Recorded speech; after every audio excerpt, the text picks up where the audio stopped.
ఎవరైనా కానీ మిమ్మల్ని విసుక్కుంటే మీరు ఒక గౌరవప్రదమైనటువంటి సిటిజన్గా ఆలోచించాలి. మీకిచ్చేది నేను పింఛన్ ఇస్తున్నా, ఆయనకిచ్చేది జీతం ఇస్తున్నా. జీతం ఇచ్చి మీకు పింఛన్ కరెక్ట్గా ఇమ్మంటే గౌరవప్రదంగా ఇవ్వకుండా చులకనగా ఇస్తే తప్పకుండా యాక్షన్ తీసుకుంటానని మరొక్కసారి మీ అందరికీ హామీ ఇస్తున్నా. అదే సుపరిపాలన. మీరు ఒక సర్టిఫికెట్ కావాలంటే ఆఫీస్ చుట్టూ తిరగాలని అడుగుతున్నా. నేను చిన్నప్పుడు చూశాను. నేను చదువుకోవాలంటే క్యాస్ట్ సర్టిఫికెట్ కావాలి, నేటివిటీ కావాలి, డేట్ ఆఫ్ బర్త్ కావాలి, ఆదాయం కావాలి. దీనికోసం కాలేజీలో సీటు కోసం పోతే తిరిగి తిరిగి కాళ్ళు అరిగిపోయి చెప్పులు అరిగిపోయి కొత్త చెప్పులు వేసుకోవాల్సి వస్తుంది. అంత ఇబ్బందులు పెట్టేవాళ్ళు. ఇప్పుడు అన్నీ కూడా తీసేస్తాను. దర్జాగా ఎవ్రీథింగ్ ఆన్లైన్లో ఉంటాయి. మీకు గౌరవప్రదంగా ఉండే పరిస్థితి తీసుకొస్తాను. మీరు నేర్చుకోవాల్సింది ఎట్లా ఉపయోగించుకోవాలో మీరు నేర్చుకోండి. నేను అడుగుతున్నా, ఇప్పుడు నేను మా ఎమ్మెల్యే ఎట్టున్నాడో కూడా అడుగుతున్నానా లేదా అని అడుగుతున్నా. మిమ్మల్ని ఆఫీసర్లు ఎట్టున్నారో కూడా అడుగుతున్నానా లేదా అని అడుగుతున్నానంటే చేతుల పైకెత్తండి. ప్రతిరోజు మీకు మెసేజ్లు వస్తున్నాయి, ఏదో ఒక మెసేజ్ వస్తుంది. అవన్నీ చూసుకొని వారానికి 3 గంటలు నేను ఆర్టీజీఎస్లో కూర్చుంటా. ఏ అధికారి పని చేశాడో, ఏ అధికారి పని చేయలేదో, ఎవరిని ఎట్ట మార్చాలనో, ఎవరిని ఎట్ట టైటన్ చేయాలనో, ఎవరికి ఏ విధంగా ట్రైనింగ్ ఇవ్వాలని ఇస్తా. అదే సుపరిపాలన అని చెప్పి మరొకసారి మీకు తెలియజేస్తున్నా. మొన్న మీరు చూశారు, సైక్లోన్ వచ్చింది. నేను 18 నెలలుగా కష్టపడ్డా. రియల్ టైం గవర్నెన్స్ పెట్టాను. రాష్ట్రంలో 2000 ప్లేసెస్లో ఎక్కడెక్కడ ఎంత వర్షం పడుతుందో రెయిన్ గేజెస్ ఉన్నాయి.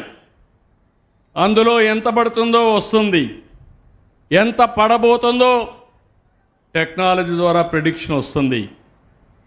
అది వచ్చినప్పుడు చెరువు దిగిపోతే ఆ చెరువుకు పనిచేసే ఆఫీసర్ని అప్రమత్తం చేశా. ఎక్కడో ఈస్ట్ గోదావరిలో అంతర్వేదిలో తుఫాన్ క్రాస్ అవుతుంది. వర్షాలు పడింది, కోడూరులో పడ్డాయి, రాజంపేటలో పడ్డాయి, రాయచోట్లో పడ్డాయి. అవన్నీ ఎప్పటికప్పుడు చూసుకొని ఫ్లడ్ మేనేజ్మెంట్ చేశాం. వరదలు లేకుండా ఏం చేయాలో చేశాను. 4 రోజులకు ముందే అప్రమత్తం చేశాం. అందరినీ రెడీ చేశాం. కలెక్టర్ దగ్గర నుంచి అందరినీ. ఎక్కడైనా చెట్లు పడిపోతే దానికి పవర్ సాసన పంపించాం, రంపాలు పంపించాం, ఎలక్ట్రికల్ రంపాలు పంపించాం. వర్షం పడతా ఉంటే చెట్టును కొట్టి మళ్ళా ట్రాఫిక్ పంపించామంటే అది ఈ ప్రభుత్వం యొక్క ముందు చూపని మరొక్కసారి మీకు తెలియజేస్తున్నా. అదే సమయంలో చాలా జాగ్రత్తలు తీసుకొని ప్రమాదం వస్తుందనుకుంటే వాళ్ళందరినీ షెల్టర్లకు తీసుకొచ్చాం, సురక్షితమైన ప్రాంతాలకు తీసుకొచ్చాం. నేను ఒక టార్గెట్ పెట్టుకున్నాను. ఏ వ్యక్తి కూడా తుఫాను వల్ల చనిపోకూడదు, ఆస్తి నష్టాన్ని తగ్గించాలి. అదే మరిగా నేను ఎప్పటికప్పుడు 50,000 మంది గ్రామ స్థాయిలో అధికారులు ఉన్నారు. ఏదైతే ఇప్పుడు స్వర్ణాంధ్ర యూనిట్గా పెడుతున్నా దాని పేరు కూడా ఆలోచిస్తున్నాం. వాళ్ళని ఎప్పటికప్పుడు టచ్లో ఉన్నాను. అందరినీ అప్రమత్తం చేశాం, టీం కింద పనిచేశాం. ఈరోజు డేటా డ్రివన్ గవర్నెన్స్ అని ఎప్పటికప్పుడు నేను చేస్తే నాకు ఒక తృప్తి. మొట్టమొదటిసారిగా ఎప్పుడు ఇబ్బందులు రాకుండా చేశాను. కానీ ఈసారి మాత్రం ముందు చూపుతో అన్ని జాగ్రత్తలు తీసుకొని రియల్ టైం మానిటర్ చేసి మీకు న్యాయం చేసిన పార్టీ, సురక్షితంగా దీన్ని హ్యాండిల్ చేసిన party Telugu Desam party, NDA party అని చెప్పి నేను మీకు తెలియజేస్తున్నా. అందుకే నేను ఈ రాష్ట్రంలో 2 విషయాలు ఆలోచిస్తున్నాను. భవిష్యత్తులో కూడా కరువు రహిత రాష్ట్రంగా తయారు చేస్తాం. రెండో పక్కన సైక్లోన్లు వస్తే సమర్థవంతంగా సైక్లోన్లు ఎదుర్కొనే మెకానిజం కూడా ఎస్టాబ్లిష్ చేస్తామని చెప్పి నేను మీకు తెలియజేస్తున్నా. ఇంకో పక్క తొందరలోనే నేను కొత్త కార్యక్రమానికి శ్రీకారం చుడుతున్నా. అది సంజీవని. మీ ఆరోగ్యం భద్రంగా చూసుకోవడానికి, పేదవాళ్ళ ఆరోగ్యానికి భరోసా ఇవ్వడానికి 25 లక్షల రూపాయల వరకు ఆర్థిక సహాయం చేసే కార్యక్రమానికి శ్రీకారం చుడుతున్నాం. పేదవాళ్ళకే కాకుండా అందరికీ 2.5 లక్షల రూపాయలు యూనివర్సల్ హెల్త్ ఇన్సూరెన్స్ చేస్తున్నాం. ఇది కాకుండా సంజీవని ప్రాజెక్టు మీకు జ్ఞాపకం ఉంటుంది. రామాయణంలో రాముడు ఏదైతే ఆ యుద్ధానికి పోయినప్పుడు లక్ష్మణుడు మూర్ఛపోతాడు. మూర్ఛపోయినప్పుడు ఎట్లా బతికించుకోవాలని రాముడు అడిగితే అప్పుడు వాళ్ళు చెప్పింది సంజీవని ఔషధం వస్తే దాంతో బతుకుతాడని చెప్తారు. సంజీవని ఔషధం తేవాలంటే ఎక్కడో పర్వతాలు ఉన్నాయి, ఆ పర్వతాన్ని పోయి తేవాలంటారు. అప్పుడు హనుమంతుడు అంటాడు నేను పోయి తెస్తానంటాడు. ఉత్సాహం ఉంది, మొక్క తెలియదు, ఔషధం తెలియదు. నేరుగా వెళ్ళిపోయాడు. వెళ్ళిపోయి రాముడి భక్తితో అక్కడుండే పర్వతాన్నే తీసుకొచ్చాడు. ఆ పర్వతాన్ని తీసుకొస్తే అందులో నుంచి మొక్క తీసి ఆ మొక్క ఆ ఔషధంతో చేస్తే ఆ ఔషధం లక్ష్మణుడిని కాపాడుతుంది. అప్పుడు మూర్ఛ నుంచి బయట వస్తాడు. నేను కూడా మీ ఆరోగ్యం కోసం మీ ఇంటికి ప్రపంచంలో ఉండే మెడికల్ నాలెడ్జ్ తీసుకొచ్చే బాధ్యత నేను తీసుకుంటానని చెప్పి మీ అందరికీ హామీ ఇస్తున్నా. ఈరోజు డాక్టర్లు సగం నాలెడ్జ్, రోగం ఒకటి, ట్రీట్మెంట్ ఒకటి. అవునా కాదా? ఓసారి డాక్టర్ల వల్ల లేనిపోని సమస్యలు వస్తున్నాయి. రాంగ్ డయాగ్నోస్ చేసి రాంగ్ మెడిసిన్ ఇస్తే ప్రమాదంలో పడతాం. ఏఎన్ఎంలు ఉన్నారు, వాళ్ళు డాక్టర్స్ కాదు. రేపు రాబోయే రోజులు అందరినీ ఆన్లైన్లో పెట్టి ఏ పేషెంట్కు ఏ సమస్య ఉన్నా ఆర్టిఫిషియల్ ఇంటెలిజెన్స్ ద్వారా మీకు సరైన వైద్య సౌకర్యాలు ఏర్పాటు చేసే బాధ్యత నాదని మరొక్కసారి మీకు హామీ ఇస్తున్నా. మీరు నేరుగా డాక్టర్ని కలవాలంటే, మీకు ఏ డాక్టర్ కావాలంటే ఆ డాక్టరే అపాయింట్మెంట్ ఇప్పించే బాధ్యత కూడా తీసుకుంటాం. ఆన్లైన్లోనే అపాయింట్మెంట్ ఇప్పిస్తాం, మీరు పోయి ఇది చేసుకోవచ్చు, మీ టైం వేస్ట్ కాకుండా. ఇంకో పక్కన కుప్పంలో ప్రయోగం జరుగుతూ ఉంది. 49 టెస్టులు చేస్తున్నాం. క్లినికల్ టెస్టులు చేస్తాం. ఆ క్లినికల్ టెస్టులు చేసిన తర్వాత మీకు ఎలాంటి సమస్యలు ఉన్నాయో అధ్యయనం చేస్తాం.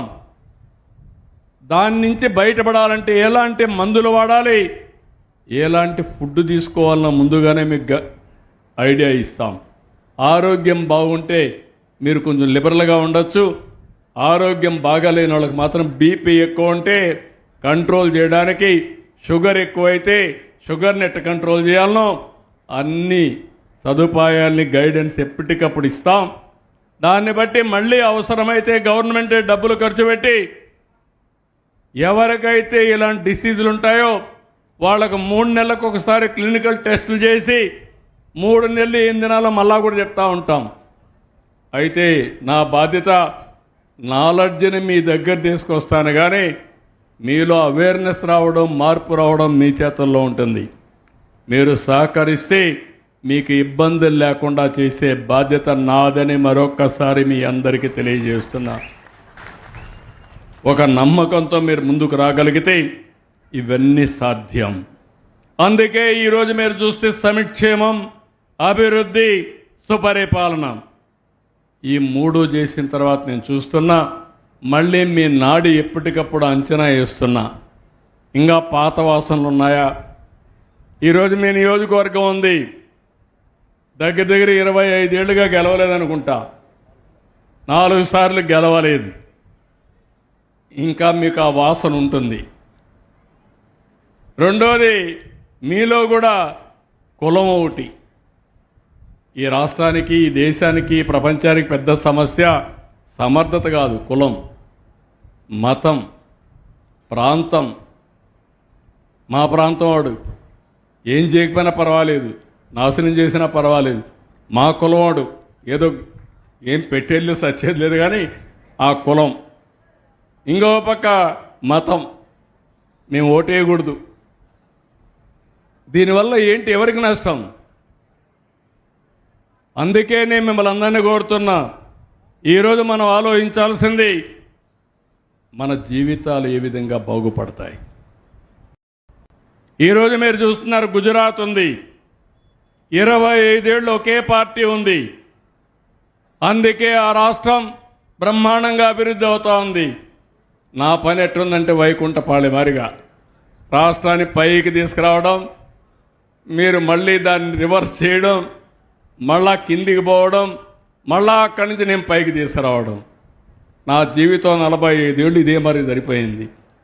ఈసారి మాత్రం వైకుంఠపాళి లేదు. చేస్తారా లేదా అని మిమ్మల్ని అడుగుతున్నా. నేను అందరి వాడిగా ఉంటా, అందరికీ అందుబాటులో ఉంటా. ఈరోజు టెక్నాలజీ చాలా బాగా అందుబాటులోకి వచ్చింది. ఈరోజు నరేంద్ర మోడీ గారు మంచి పాలసీలు తీసుకొస్తున్నారు. నేను ఇమ్మీడియట్గా కబ్జా చేస్తున్నా ఆ పాలసీని మన రాష్ట్రం కోసరం. మిత్రులు పవన్ కళ్యాణ్ గారు ఉన్నారు, ఆయన కూడా పూర్తిగా సహకరిస్తున్నారు. ఇంకో పక్కన ఇప్పుడు లోకేష్ కూడా బాగా చదువుకొని ఏదైనా చెప్తే పట్టు వదలని విక్రమార్కుమారిగా ఆయన కూడా పరిగెత్తబే ఆయన చేసుకొని వస్తున్నాడు. అందుకే ఈరోజు మీరు చూస్తే 20 లక్షల కోట్ల రూపాయలు పెట్టుబడులు వస్తున్నాయంటే ఇది ఆషామాషి కాదు. చరిత్రలో ఎన్నో సంవత్సరాలుగా ఉన్నటువంటి వాటర్ సమస్యను పరిష్కారం చేస్తున్నామంటే ఆషామాషి కాదు. మీరు వర్షాలు పడేటప్పుడు నిద్రపోయారేమో కానీ నేను నిద్రపోలా. నేను ఎప్పటికప్పుడు ఏ చెరువు నిండింది, ఏ చెరువుకు గండి పడుతుంది, ఏ రిజర్వాయర్లో నీళ్లు వస్తున్నాయి, ఏ రివర్లో నీళ్లు పోతున్నాయి, ఆ నీళ్లు రాయలసీమ గట్టి తేవాలి, ఏ చెరువు నింపాలి, నీళ్ళన్నీ సముద్రంలోకి పోయినాక మళ్ళీ నీళ్ళు వెళ్ళిపోయినాక మనం కానీ బాధపడితే వచ్చేది ఏమి ఉండదు.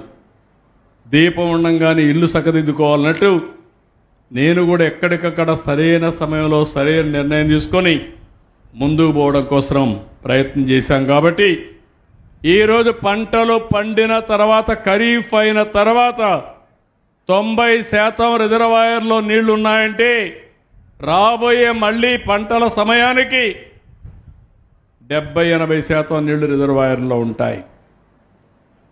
ఇంకో పక్క కూడా ఏదో నీళ్లున్నాయని అందరూ వరి పంటేస్తే మీరు పండించిన ధాన్యం తినేవాళ్ళు ఎవరు లేరు.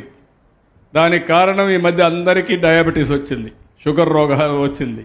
షుగర్ వచ్చినవాడు బియ్యం తినడు, కూరగాయలు, లేదంటే మాంసం, కోడిగుడ్డు ఇది తింటారు. ప్రజలు దానికోసం కూడా, అది కూడా చెప్తున్నాను, ప్రజలు ఎలాంటి తిండి తింటారో దాన్ని మనం ఉత్పత్తి చేయాలి. రైతులు, వాళ్ళని మనం ఫోర్స్ చేయలేం. మనం తెలివిగా ఉంటే ఇవి సాధ్యం.